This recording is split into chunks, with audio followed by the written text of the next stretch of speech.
നമസ്കാരം. വ്യാഴാഴ്ച ഉച്ചതിരിഞ്ഞ് ഫ്ലോറിഡയുടെ തീരപ്രദേശങ്ങളിൽ പെട്ടെന്നാണ് ആ ഭൂചലനം അനുഭവപ്പെട്ടത്. ജനങ്ങൾ പരിഭ്രാന്തരായി വീടുകളിൽ നിന്നും ഓഫീസുകളിൽ നിന്നും പുറത്തേക്ക് ഓടി. സ്വാഭാവികമായും ഒരു ഭൂകമ്പം ഉണ്ടായെന്ന നിഗമനത്തിൽ കൂടുതൽ വിവരങ്ങൾ അറിയാനായി അവർ സോഷ്യൽ മീഡിയയിലേക്ക് ഇരച്ചെത്തി. എന്നാൽ തങ്ങളെ ഭയപ്പെടുത്തിയ ആ പ്രതിഭാസത്തിന് പിന്നിലെ യഥാർത്ഥ കാരണം അറിഞ്ഞപ്പോൾ അവർ അക്ഷരാർത്ഥത്തിൽ അമ്പരന്നുപോയി. ഭൂമിയുടെ ആഴങ്ങളിൽ പ്രകൃതിദത്തമായി ഉണ്ടായ ഒരു ചലനമായിരുന്നില്ല അത്. മറിച്ച് കടലിൻ്റെ ഉപരിതലത്തിൽ നടന്ന ഒരു അജ്ഞാത സ്ഫോടനമായിരുന്നു ആ ഭൂകമ്പത്തിന് കാരണം. അമേരിക്കൻ സർക്കാരിൻ്റെ ഭൂകമ്പ നിരീക്ഷണ ഏജൻസിയായ USGS തങ്ങളുടെ ഔദ്യോഗിക വെബ്സൈറ്റിൽ ഈ സംഭവത്തിൻ്റെ കാരണം പരീക്ഷണാത്മകമായ സ്ഫോടനമെന്ന് രേഖപ്പെടുത്തിയതോടെയാണ് ജനങ്ങൾക്കിടയിൽ ആകാംക്ഷയും ദുരൂഹതയും വർദ്ധിക്കുന്നത്. റിക്ടർ സ്കെയിലിൽ 3.9 തീവ്രത രേഖപ്പെടുത്തിയ ഈ ഭൂചലനം സ്വാഭാവിക ഭൂകമ്പങ്ങളിൽ നിന്നും തികച്ചും വ്യത്യസ്തമായിരുന്നു. സാധാരണയായി പ്രകൃതിദത്തമായ ഭൂകമ്പങ്ങൾ ഭൂമിക്കടിയിൽ കിലോമീറ്ററുകൾ ആഴത്തിലാണ് രൂപപ്പെടാറുള്ളത്. എന്നാൽ ഫ്ലോറിഡയിൽ രേഖപ്പെടുത്തിയ ഈ ചലനത്തിൻ്റെ പ്രഭവകേന്ദ്രം 0 അടി ആഴത്തിലായിരുന്നു എന്നാണ് USGS ഡാറ്റ വ്യക്തമാക്കുന്നത്. ഇത് ഭൂകമ്പം കൃത്രിമമായി സൃഷ്ടിക്കപ്പെട്ടതാണെന്ന സൂചനയ്ക്ക് ബലം നൽകുന്നു. പ്രകൃതിദത്തമായ ഭൂകമ്പങ്ങളിൽ ഉണ്ടാകുന്നതിനേക്കാൾ വലിയ രീതിയിലുള്ള ഉപരിതല ചലനങ്ങളാണ് ഈ സ്ഫോടനത്തിലൂടെ രേഖപ്പെടുത്തിയതെന്ന് നിരീക്ഷണ ഏജൻസി തന്നെ സമ്മതിക്കുന്നുണ്ട്. ഫ്ലോറിഡയിലെ സ്പേസ് കോസ്റ്റിന് സമീപം കടലിൽ നടന്ന ഈ വിചിത്ര പ്രതിഭാസം മുൻപെങ്ങും കണ്ടിട്ടില്ലാത്ത ഒന്നാണെന്നാണ് പ്രാദേശിക കാലാവസ്ഥാ വിദഗ്ധരും സാക്ഷ്യപ്പെടുത്തുന്നത്. ഔദ്യോഗിക വിശദീകരണങ്ങളൊന്നും ഉടനടി പുറത്തു വരാതിരിക്കുന്നതും ജനങ്ങൾക്കിടയിൽ പലവിധ ഊഹാപോഹങ്ങൾക്ക് വഴിവെച്ചു. അമേരിക്കൻ നാവികസേന ഈ മേഖലയിൽ നടത്തിയ രഹസ്യ പരീക്ഷണങ്ങളാകാം ഈ ചലനത്തിന് പിന്നിലെന്നാണ് പുറത്തു വരുന്ന പ്രധാന വിലയിരുത്തലുകൾ. യുദ്ധക്കപ്പലുകളുടെയും അന്തർവാഹിനികളുടെയും കരുത്ത് പരിശോധിക്കുന്നതിനായി അമേരിക്കൻ നാവികസേന ഇത്തരം നിയന്ത്രിത സ്ഫോടനങ്ങൾ കടലിനടിയിൽ നടത്താറുണ്ട്. ശത്രുക്കളുടെ ടോർപിഡോകളും മൈനുകളും കപ്പലിന് സമീപം പൊട്ടിത്തെറിച്ചാൽ കപ്പലിലെ പ്രധാന സംവിധാനങ്ങൾക്ക് എന്ത് സംഭവിക്കുമെന്ന് മനസ്സിലാക്കാനാണ് ഈ ഷോക്ക് ട്രയലുകൾ നടത്തുന്നത്. കപ്പലുകൾക്ക് പുറമേക്ക് വലിയ കേടുപാടുകൾ സംഭവിച്ചില്ലെങ്കിലും അതിശക്തമായ ആഘാത തരംഗങ്ങൾ കപ്പലിൻ്റെ ആന്തരിക ഘടനയെ എങ്ങനെ ബാധിക്കുമെന്ന് അറിയാൻ ഈ പരീക്ഷണങ്ങൾ സഹായിച്ചേക്കാം. 2016 ശേഷം ഈ മേഖലയിൽ രേഖപ്പെടുത്തുന്ന 9ാമത്തെ പരീക്ഷണാത്മക സ്ഫോടനമാണിത്.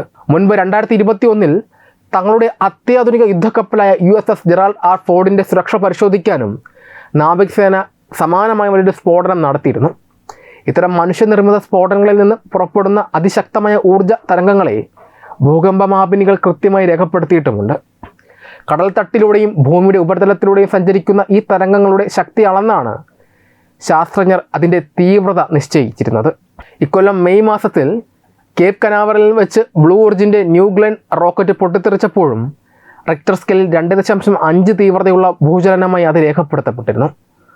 സാങ്കേതിക വിദ്യയുടെ സഹായത്തോടെ ഇത്തരം കൃത്രിമ ചലനങ്ങളെ തിരിച്ചറിയാൻ സാധിക്കുമെങ്കിലും പെട്ടെന്നുണ്ടാകുന്ന ഇത്തരം സ്ഫോടനങ്ങൾ ജനങ്ങളിൽ വലിയ ഭീതിയാണ് ഉണ്ടാക്കുന്നത്. ഈ അജ്ഞാത സ്ഫോടനം ഫ്ലോറിഡയിലെ ജനങ്ങൾക്കിടയിൽ വലിയ രീതിയിലുള്ള ചർച്ചകൾക്കും ആശങ്കകൾക്കും കാരണമായിട്ടുണ്ട്. 3.9 തീവ്രതയുള്ള ഒരു ഭൂകമ്പം സൃഷ്ടിക്കാൻ തക്ക ശേഷിയുള്ള എന്ത് പരീക്ഷണമാണ് അവിടെ നടന്നതെന്ന ചോദ്യമാണ് സോഷ്യൽ മീഡിയയിൽ പലരും ഉയർത്തുന്നത്.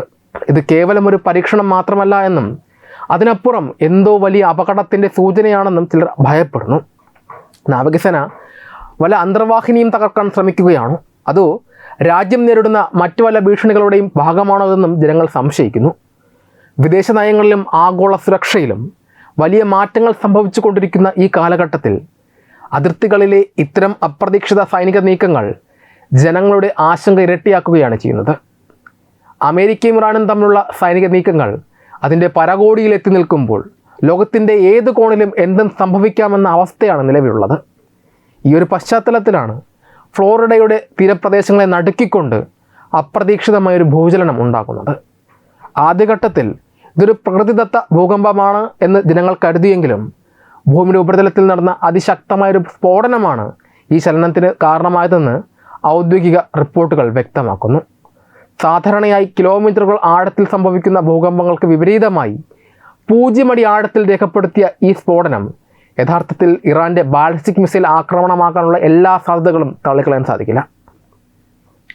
അന്താരാഷ്ട്ര യുദ്ധതന്ത്രങ്ങൾ സൂക്ഷ്മമായി നിരീക്ഷിക്കുന്ന പ്രതിരോധ വിദഗ്ധർ ചൂണ്ടിക്കാണിക്കുന്നത് ശത്രുവിനെ അവരുടെ സ്വന്തം മണ്ണിൽ ചെന്ന് ആക്രമിക്കുക എന്നത് ഇറാൻ്റെ പുതിയ യുദ്ധനയത്തിൻ്റെ ഭാഗമാകാമെന്നാണ്. അമേരിക്ക മിഡിൽ ഈസ്റ്റിൽ ഇറാൻ്റെ സൈനിക താവളങ്ങൾക്ക് നേരെ ശക്തമായ ആക്രമണം അഴിച്ചുവിടുമ്പോൾ അതിന് പകരമായി അമേരിക്കൻ ജനതയ്ക്കുള്ളിൽ ഭയമുണ്ടാക്കാൻ പോകുന്ന ഒരു തിരിച്ചടി ഇറാൻ ലക്ഷ്യമിട്ടിട്ടുണ്ടാകാം. അമേരിക്കയുടെ ഏറ്റവും പ്രധാനപ്പെട്ട ഉപഗ്രഹ ബഹിരാകാശ കേന്ദ്രങ്ങൾ സ്ഥിതി ചെയ്യുന്ന ഫ്ലോറിഡയിലെ സ്പേസ് കോസ്റ്റ് ലക്ഷ്യമാക്കി ഇറാൻ തങ്ങളുടെ അത്യാധുനിക ദീർഘദൂര ബാലിസ്റ്റിക് മിസൈലുകൾ തൊടുത്തുവിട്ടിരിക്കാനുള്ള സാധ്യതകൾ വളരെ കൂടുതലാണ്. അമേരിക്കൻ വ്യോമ പ്രതിരോധ സംവിധാനങ്ങളുടെ കണ്ണുവെട്ടിച്ച് കടൽ മാർഗത്തിലൂടെയോ അല്ലെങ്കിൽ സമുദ്രത്തിൽ ഒളിച്ചിരിക്കുന്ന അന്തർവാഹിനികളിൽ നിന്നോ തൊടുത്ത മിസൈലുകളാകാം ഫ്ലോറിഡ തീരത്ത് പതിച്ചത്. സാധാരണയായി ഇത്തരമൊരു ആക്രമണം ഉണ്ടാകുമ്പോൾ രാജ്യത്തെ ജനങ്ങൾ പരിഭ്രാന്തരാകാതിരിക്കാനും ആഗോളതലത്തിൽ തങ്ങളുടെ പ്രതിരോധ സംവിധാനങ്ങൾ പരാജയപ്പെട്ടു എന്ന് സമ്മതിക്കാതിരിക്കാനും ഭരണകൂടങ്ങൾ യഥാർത്ഥ വിവരങ്ങൾ മറച്ചുവെക്കാറുണ്ട്. USGS ഈ സംഭവത്തെ പരീക്ഷണാത്മക സ്ഫോടനമെന്ന് വിശേഷിപ്പിച്ചത് വിദേശ മിസൈൽ ആക്രമണം എന്ന കടുത്ത യാഥാർത്ഥ്യത്തെ ജനങ്ങളിൽ നിന്നും മാധ്യമങ്ങളിൽ നിന്നും ഒളിച്ചു വയ്ക്കാനുള്ള ഒരു തന്ത്രപരമായ നീക്കമായിരിക്കാം. ഇറാൻ്റെ അത്യാധുനിക മിസൈലുകൾക്ക് അമേരിക്കൻ മണ്ണിൽ വരെ എത്തിച്ചേരാനുള്ള ശേഷിയുണ്ടെന്ന കാര്യം പരസ്യമായാൽ അത് നാറ്റോ സഖ്യകക്ഷികൾക്കിടയിൽ വലിയ ആശയക്കുഴപ്പങ്ങൾക്ക് കാരണമാകും. അതുകൊണ്ട് തന്നെ ഇതൊരു നാവികസേനയുടെ പരീക്ഷണമാണെന്ന് വരുത്തി തീർക്കാൻ സർക്കാർ ശ്രമിക്കുന്നതാകാനാണ് വഴി. ഇറാൻ്റെ സൈനിക ശേഷി കഴിഞ്ഞ കുറച്ചു കാലമായി വലിയ തോതിൽ വർദ്ധിച്ചിട്ടുണ്ട് എന്നത് ഒരു യാഥാർത്ഥ്യമാണ്. റഷ്യ, ചൈന തുടങ്ങിയ വൻ ശക്തികളുടെ പരോക്ഷമായ സാങ്കേതിക സഹായത്തോടെ അമേരിക്കൻ വൻകരയെപ്പോലും രക്ഷപ്പെടാൻ ശേഷിയുള്ള ഹൈപ്പർസോണിക് ബാലിസ്റ്റിക് മിസൈലുകൾ ഇറാൻ വികസിപ്പിക്കുന്നുണ്ട്. യുദ്ധം കൊടുമ്പിരി കൊണ്ടിരിക്കുന്ന സാഹചര്യത്തിൽ തങ്ങളുടെ ശക്തി തെളിയിക്കാനും അമേരിക്കയ്ക്ക് കടുത്ത മുന്നറിയിപ്പ് നൽകാനും ഫ്ലോറിഡ തീരത്തെ ലക്ഷ്യമിട്ടുള്ള ഈ ആക്രമണത്തിലൂടെ ഇറാന് സാധിക്കും. കടലിൽ പതിച്ച മിസൈലിൻ്റെ ആഘാത തരംഗങ്ങളാണ് റിക്ടർ സ്കെയിലിൽ 3.9 തീവ്രതയുള്ള ഭൂചലനമായി മാപിനികളിൽ രേഖപ്പെടുത്തിയത്.